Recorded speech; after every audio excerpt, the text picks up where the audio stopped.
Hey everybody, DeLong Shot Signatures here. I'm going to have a pretty quick video on a in-person recap for some autographs. Went to the Indianapolis Indians baseball game today, AAA level. Wasn't able to get too many autographs. It was okay at the start. It was my first time doing it, so wasn't expecting much. But I'll get through these real quick, and then I'll kind of talk a little bit more about the experience itself. But was able to get the pitching coach, who also pitched in the major leagues, Dan Meyer. I also made some custom photos for it because I didn't have very many cards of the players and I didn't have this year's team set. Then this one was kind of tough to identify, but I was able to get it figured out. So this is number 14, an outfielder, Bly Madris.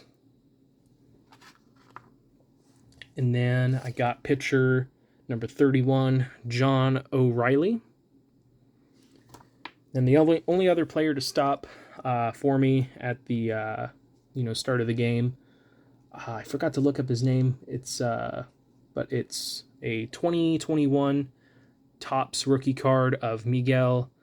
I don't know if it's Yahure or Jahure, because I know that sometimes the Y's and J's get their the sounds of them are flipped in other languages and stuff.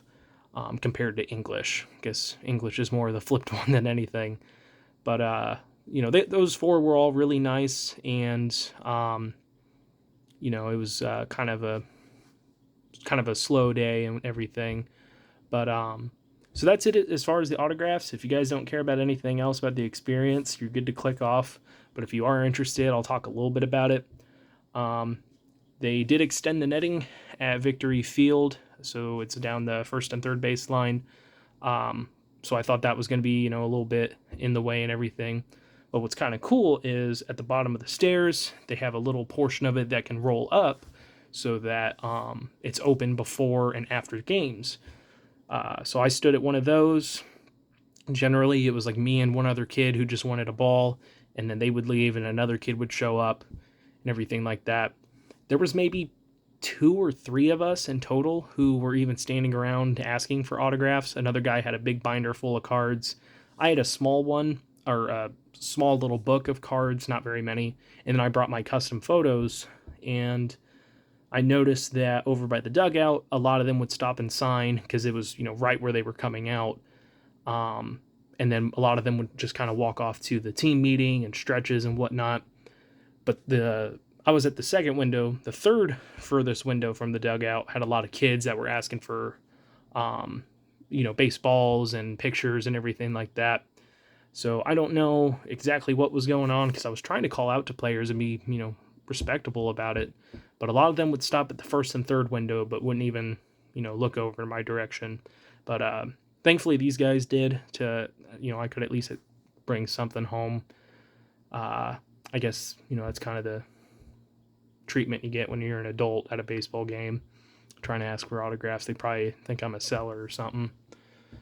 So that was what it was. I at least got, a few items and got to meet a few guys that were really nice. So that was cool. I was going to try and get some autographs after the game. But with school being out for a lot of people, there were a lot of kids still left over. But I stood over by one of the windows and waited. A couple kids joined in. There wasn't a whole bunch of them, so there wasn't a crowd or anything. One of the event staff came down to roll up the window, but what was weird was I stepped out of his way so that he could get to it, and then he rolled up the other side of the window, but not the side that I was on. So only the side where the kids were standing was open, and then he just stood there and wouldn't let me back through. So I got blocked from even getting a chance to stand over there. It's wide enough for, if it's kids, like 4 kids to stand there. But for me, another 2 kids could stand there and I wouldn't be in the way. So that really soured the experience. Kind of, the fact that he wouldn't move or even acknowledge me after the fact kind of seemed like it was intentional. Not sure what all that was about, but it was, because of the netting, there's nowhere else to go. That was the only place that players were going to be at. So that kind of soured the experience.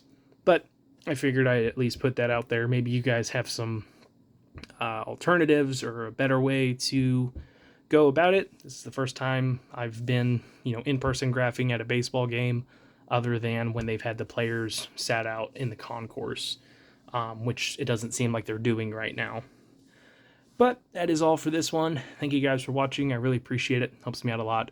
Best luck with your guys' collecting. Take care.